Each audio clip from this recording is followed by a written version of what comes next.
Hello, everybody, and welcome back. Today's topic is going to be about God's timing. The reason why I want to address this subject is we tend to misunderstand how God perceives time because we have a tendency to look at time from a linear standpoint. Today's Sunday, tomorrow's Monday, the next day is Tuesday, and so on and so on and so forth. The Father looks at time from a maturity standpoint, and that's different because if the Father releases a word over you, he doesn't look at, okay, I released a word to you today, so maybe next week or the year after that or the year after that, you'll have this because of the word that I spoke today. He doesn't look at it that way. It's the best way I can explain it would be if the Father releases a word over you, what he's actually looking for is for you to mature and develop into the fullness of his nature and character that prepares you for the thing that he released over you. So I'll give a real basic example. You have a kid who's getting ready to graduate from high school, right? Or he's supposed to graduate from high school, but there's certain things that he has to do and certain things he has to learn prior to graduating. So if he didn't do his homework, if he ditched class all the time, if he didn't do what he was supposed to do, then he's not going to graduate at the appointed time that was allotted to him because he didn't take the steps to do what needed to be done and to mature in the areas he needed to mature in order to even step into graduation. It's kind of like that. When the Father releases a word over you, you have to mature to a certain level to step into the fulfillment of that particular word. So if the Father says you're called to be a prophet to the nations, but right now gossip and backbiting and backstabbing is a part of your nature and character, you're not ready to step into becoming a prophet of the nations, because being a prophet to the nations requires for you to be careful with the things that you say, to be mature in your speech, to speak as the Lord speaks. Your nature and character has to mature to a point where when people see you, they see the Father, not necessarily seeing the devil and God at the same time. Like those two don't go together. So the Father's going to have to perfect your character. So he will have to put you in circumstances and situations that exposes the parts of you that are not fully matured. So those areas can be matured so you could be ready for that appointed time to step into being a full-fledged prophet to the nations. I cannot just jump from 0 to 100 instantaneously. There is a growth process that needs to happen in between. The perfect timing of the Father is not about getting to a destination. So if the Father releases a word over me concerning me being married, that's not a destination. That's an end and a beginning point into another phase of existence, another phase of maturity. So I have to be willing to mature to a certain point to be ready for marriage. But then I have to understand that there is another process that I'm going to end up having to go through to mature even in the realm of being married. So it's never an end point. When God says it's time for something, what he's saying is you have matured to a point where you are now ready for the thing that I want to release to you. You are now ready for the next phase of your existence. So it really is not about just arriving and saying, I have come to a certain point in my life and this is just fabulous and yes, Lord. Now, one thing that I tend to notice with women in general when they get these type of words is that they tend to get impatient. Where's my husband? Where's my Boaz? Where's this? Where's this? Where is he? Where is he?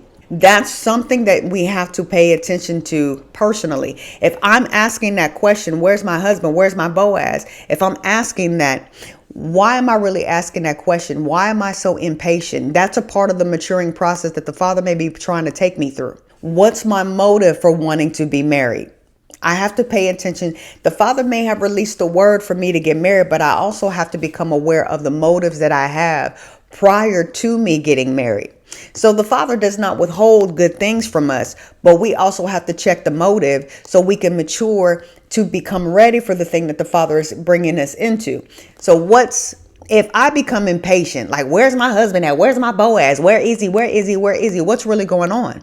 Why am I so impatient about the husband coming? What's really driving the impatience? Because this is a part of the maturing process. Am I impatient because I'm lonely? Am I impatient because I just want to do the thing? Am I impatient because I'm tired of doing all the work? I'm tired of paying all the bills? All of those motives are self-serving motives. And those things will have to be dealt with prior to the one coming. Those are areas that probably need to be mature, because if I am jumping into a relationship selfishly because I'm tired of carrying the weight, I'm tired of being lonely, I'm tired of being bored, I'm tired of this and I'm tired of this and I'm tired of that, then the Father's going to have to address those issues within me so I can become whole and complete and get to a point where when he does show up, it's like a shock, like, oh, it's you. Where I'm coming into a place of internal rest and stability and wholeness. So when he shows up, he's got a whole woman that he's dealing with, and not a woman who's looking at him through the lens of desperation. Child, I'm so glad you're here. Can you take these bills? Can you take care of me? Can you do this? Can you do this? I'm so tired of doing this, and I'm so tired of being lonely. Those are areas that need to be dealt with. If I could also be harboring unforgiveness towards past relationships, those areas need to be healed and dealt with as well. So the Father may say, here's your husband over here. I'm going to bring him at an appointed time. But the appointed time is when you have healed, you are matured, and you are ready. That's when it's time for him to show up. So it's not necessarily about the thing that he's bringing to you. It's really about you maturing into the fullness of the nature and character that he has designed for you in order to prepare you for that next phase of existence. So the appointed time really is about the journey and you coming into the fullness of what he said about you in that process. Because even if you get to the quote unquote appointed time of the thing that he spoke about, it's still another phase of maturity that you have to go through. So your life on the earth realm, dealing with the process of maturity, is going to keep going and going and going and going. We tend to look at destinations and say, oh, thank God I've arrived. I'm here. I got what I wanted. And then all hell breaks loose because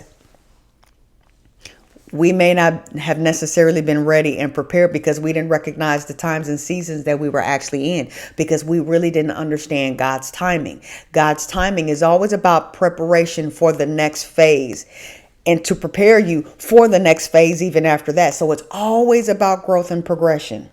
It's always about growth and progression. It's never about a destination and you arriving to something. So whenever you get impatient about quote unquote God's timing, what lessons do you need to learn in the midst of you getting to the quote unquote arrival time, God's appointed time, the destination? Because like I said, it's never really about a destination.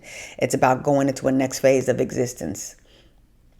It's really about becoming a constant state of perfection, maturity, and becoming the fullness of the reflection of the Father in the world. It's always about who are you becoming? So I hope that helps, and I hope y'all have a good day.